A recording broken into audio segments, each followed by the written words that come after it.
রংপুরের সবজির রাজ্য বলা হয় মিঠাপুকুর উপজেলার রানীপুকুর এলাকা। রোববার থেকে বুধবার সকাল পর্যন্ত টানা বৃষ্টিতে এখানকার অধিকাংশ সবজি খেতে পানিতে ডুবে গেছে। এতে দিশেহারা হয়ে পড়েছেন চাষিরা। সকাল থেকে প্রাণপণ চেষ্টা করছে পানি সরিয়ে ফসল বাঁচাতে। আর মানে বৃষ্টি হয়েছে সকাল 7টা থেকেই, আর রাতের একেবারে সেই রাত এভাবে চলছে এখন বৃষ্টি সারা রাইতে। এখন এগুলো বন্যা হয়ে গেছে, পানি টানি আজও পানি দেখছে না, গাও ভিজে গেছে, ফসল আর হবে না। ওই সকাল থেকে পানি টানি টাইম আর পানি বেঁকিবে দেয় না, যার ধরি তারে মুশকিল। সবে ক্ষতি আছে, কাকরুল বাড়ির পানি, তারপরে মনে করে করলে বাড়ির পানি ভর্তি। সকাল থেকে এইগুলোই ব্যবস্থা করেছে, এখনও মনে করে পানি কমে পারেনি, আবার মনে হয় মেশিন লাগা লাগে।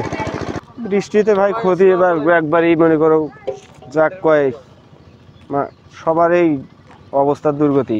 পানি পরশু দিন থেকে হালকা পাতলা, কালকে বৃষ্টিতে একবারেই সব কিছু চলে গেছে। গ্যাস, শসা, কাকরোল সব কিছুই চলে গেছে, মনে হচ্ছে না আর এগুলো হবে।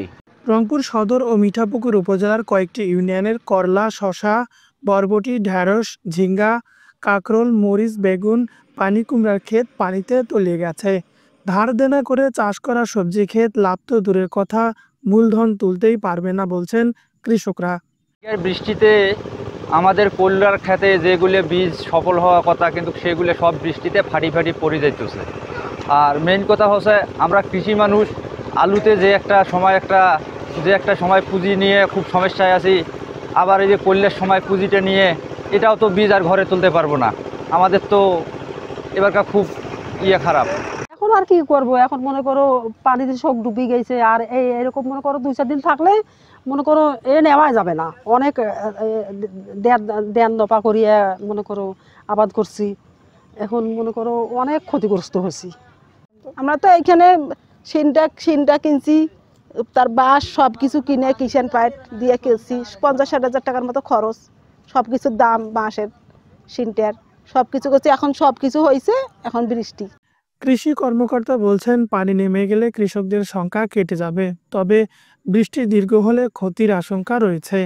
আমাদের এখানে 15 হেক্টর করলা আর অন্যান্য ফসল, আপনার কাকুল আছে, কিছু ঝিঙ্গা আছে, চিচিঙ্গা আছে, ঢেঁড়স আছে, সব মিলে প্রায় 20 হেক্টর জমি এখানে পানিতে নিমজ্জিত।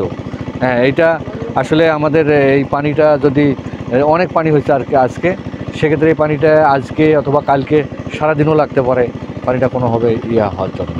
হ্যাঁ, তো এইটা হলে আমাদের ফসলে অলরেডি আমাদের কৃষক অনেকটা ক্ষতিগ্রস্ত। এই করলা ফসল নিমজ্জিত পানি সহ্য করতে পারে না। হ্যাঁ, সেক্ষেত্রে অনেকটাই ক্ষতিগ্রস্ত, এবং করলা আসলে চাষিরা এখন ফুললি উঠাইতে পারেনি, শেষ করতে পারেনি, এখনও অনেক সময় ছিল আর কি। রংপুরে প্রায় 100 হেক্টর সবজি ক্ষেত সহ অন্যান্য ক্ষেত পানিতে তলিয়ে গেছে। এতে কৃষকদের প্রায় কোটি টাকার ক্ষতির আশঙ্কা করছেন।